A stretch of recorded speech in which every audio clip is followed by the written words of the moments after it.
This is Moneyline Mania with Chaz and the crew. They are back, ladies and gentlemen, and why not their leader, Chaz, and his boy toy, just kidding, boy toy, but his friend, Hector. What's going on, guys? Hector swiped me the wrong way one time. No comment. I forget what app we were on, but he swiped no on me. I was hurt. He wishes. Oh, I love it. I love you guys. You guys are awesome. And if you guys are handicappers, if you guys are betting guys or betting ladies, you have to listen to this segment. No MSG betting show from our guy, Eric Coleman. I'm not taking shots at Eric Coleman. He was my co-host on this show. Nobody knows more about betting and money line than Chaz and his boys. What is up, my friends? I owe everybody an apology because I did not give out Rich Strike to win the Kentucky Derby. My horse, though, coming from home, looked like the best horse, and I thought I was not only going to cash the win bet, but I was going to hit the exacta and maybe the trifecta, all for naught. But right now, I went online and I Googled. There's 409 people named Richard Strike in America. And if they didn't all have money on that horse, they deserve to be losers. An 80-1 underdog won the Kentucky Derby. If you were betting on him and you put $800 on him, you would have won $8,000. If you put $8,000 on him, you would have won, what, $80,000? 8 times 8 is going to be 64. No matter what number you bet, whether it was $8 or $80 or $800, you're going to have 64 as the number because he was 80-1. I was at Del Mar with some friends. We're in the paddock. It's gorgeous. I was sitting there with my hands on my head. My fingers were intertwined above your head so they stay above your head. My mouth, my jaw was open wide. We don't get bugs in San Diego, right, Hector? Especially at the water because the ocean breeze is so good. But if I was inland, Hector, I would have had bugs in my mouth.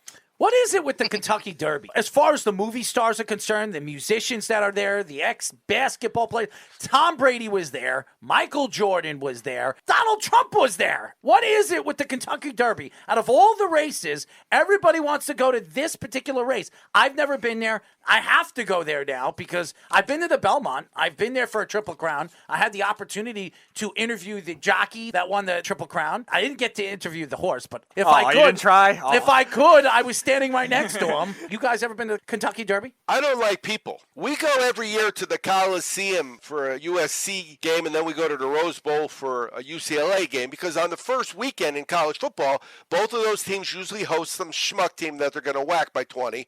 And so we do 2 games in one day, and I don't like people. The Derby had 150,000 people. Yep. I've watched racing my whole life, all the big races, the Triple Crown, and I've been to the Belmont now twice. And the people over there, the outfits that they wear, the hats that they wear. I'm going to probably go to the Belmont this year. I know if it's a beautiful day, that place is packed. They usually have a band. Last year, I think it was Flow Rider. It's ridiculous. The people that go there, man, they don't even know what horse racing is. Half of the time, it's just to show off their new hat, show off their new dress, or show off their new thong that they're wearing or something. They have officially licensed Kentucky Derby Thongs? items that you can buy. Oh, maybe a thong. The thong, it's probably 3 ounces maybe of material. The thong was $39.95 online. The Kentucky Derby thong. Could I get a male thong? How much is shipping going to be? They'll charge you $20 for shipping. Unless you go on Amazon, you get it on Prime. All right, boys. All right, Chaz, we're going to start with some of your plays. You said you had some NHL and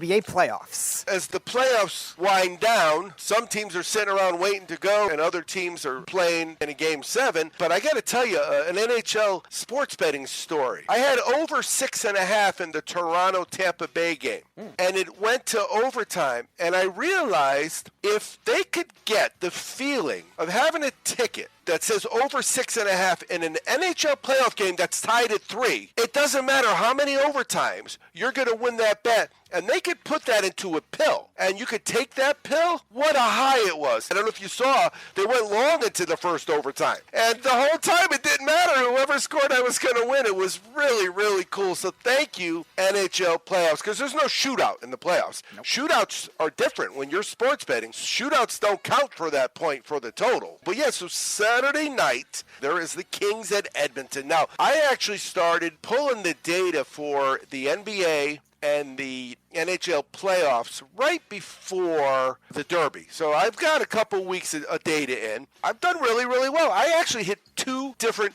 4-teamers this week. And Hector, that's hard, right? Oh, yeah. I mean, don't get me wrong. The odds are supposed to be like 18-1. They pay it 12-1, but that's a whole other story with the house. So when I look at their overall record, and then I look at their home or away record, the Kings are at Edmonton. So with the Kings, in their last 5, they've allowed 3+ on the road. Overall, they're bouncy. I don't think in the sports betting 101 dictionary you're going to see bouncy. When I say bouncy, that means sometimes they win, sometimes they lose. Sometimes they score, sometimes they don't. I'll usually not bet games that have teams that do that because you don't know what you're going to get. Sometimes, yes, you can get the consistency in the bounce. I remember there was one year the team was 3-3 against the spread in Week 7 in the NFL. But if you knew that you bet them at home or you bet against them at home and you bet them away, whatever, they were 3-0 against the spread in both their home and away games. So they were 0-6 against the spread, but 3-0 at home. I always want to know where they're playing and how they play there. So when I go to Edmonton at home, overall, they have scored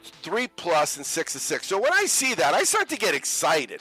I see a team, okay, they're scoring 3 more, and the Kings are giving up 3 or more, and they ain't going to take rocket science and see where I'm headed here. That was Edmonton at home. Listen to these numbers overall for Edmonton. In their last 8 of 9, they've scored 3 or more. Most hockey games, you're going to win if you score 3 or more. It's about an average, I would say. Not in these playoffs. But those, if you don't score 3, you're not winning. In their last 4 out of 5, they scored 4 or more. I've got Edmonton scoring goals. Edmonton minus 196. And it's at 6.5. So I'm going to bet them to win the game. I'm going to bet them to win by 1.5. But more importantly, I'm going to bet their team total. I had this happen. The Dodgers lost 9-7 to Philly. But when they were down 4-0, I bet them big. And all I needed them to do was get their team total for me, and I would win. Say the over-under is 3.5. It says 3-3 going into the third. If you've got Edmonton, you're a little nervous, but as long as they score that 4th goal, it gives you money. That gets your money back. You're only betting the game. You really got to look in the mirror and wake up to reality, guys. Edmonton and LA, this has been a high-scoring series, and all the series have been high-scoring. You would expect goaltending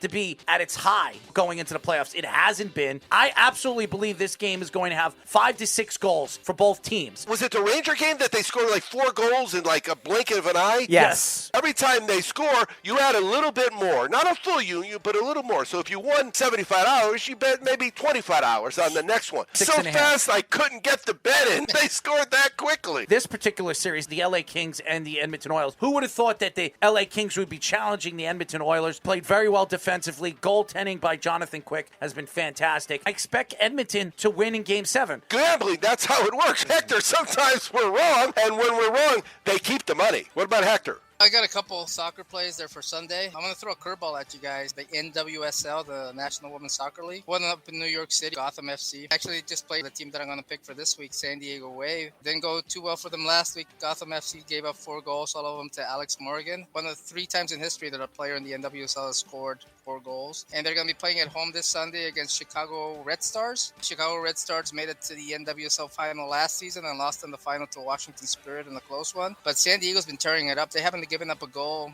in their first 2 games of the season. I think they're going to keep the ball going. I live like 2 miles from Toronto Stadium. They can hear the fans at night. I don't even have to turn on the TV to see if they're scoring or not. So I think they're going to win at home against Chicago Red Stars. They're going to go undefeated for the first 3 games of their inaugural NWSL season. And I'm liking them to win 2-0, another shutout. Who's offering lines on that? Offshore, Bobana Caliente does it too. Yeah, well, of course, because you have to kind of be in Mexico to get that program. But Caliente really does a great job with soccer. And then the second one I got going on is USL. A lot of eyes are going to be on this one because it was supposed to be the final for 2020, but it got canceled because of COVID. Phoenix Rising had won the Western Conference, and Tampa Bay Rowdies had won the Eastern Conference. It's going to be at Phoenix, and I don't think either team is doing well this season. Tampa Bay just lost to San Diego Loyal at Tampa Bay, and Phoenix Rising hasn't had a good season. They just got bounced out of the U.S. Open Cup to Sacramento. It's going to be one of those games that they want to get back to dominating their own conferences. There's still plenty of games left, but they're still kind of in the middle of the table, both of them in their respective conferences. I think it'll be close. I think it'll be for bragging rights, obviously, because of what I said about the final a couple years ago. But I think this time it'll be Tampa Bay that shows Phoenix Rising that if they would have played the final that year, they would have beat them. So I think they beat them on the road, get some vengeance, and Tampa Bay wins this one on a close one, 2-1. There is a game that I want to look at on Sunday. It's the Phoenix Suns and the Dallas Mavericks. It's tied 3-3. Dallas has been unbelievable. Luka Doncic has been as good as anybody would expect. But going into this game, you're going into Phoenix. Phoenix has been really dominant at home all season long. What Devin Booker has done, every home game throughout the playoffs before he got hurt, he was averaging between 28 and 30 points. I expect him to do the same in this game. The books are saying that 27.5 or under, I think he's going to have over 30 points in this game. And also Chris Paul. I expect Chris Paul to have a sensational game offensively. I expect him to score over 25 points. I do believe Phoenix will win game number 7, being that they're home. They're one of the best home teams in all of basketball. So give me the Phoenix Suns, game number 7, Sunday afternoon. This number is so wild that my wife, Vicky, who doesn't give a crap about anything when it comes to sports, she likes football, but everything else, forget about it. She says, oh my God, really? Dallas lost by 30, and the next game won by 27. That's a 57-point turnaround in NBA playoffs. Oh my God, that's crazy, isn't it? The spread is 6. I think it's going to be a lot closer than that. There will be a chance that Dallas will have a chance to win this game early in the fourth quarter. I expect one of the big names on the Dallas Mavericks, one of these guys are going to foul out, especially the way Chris Paul likes to drive to the hole and draw fouls. I expect Dallas to be in this game all the way to the end. I think that there could be a good chance that the way Phoenix wins is by free throw shots. I see Dallas losing this game by no more than 6 points. If there's only one flaw in Luka's game, is free throw shooting is like league average. Dallas, overall, in their last 9 games, is 2-7. 2 over,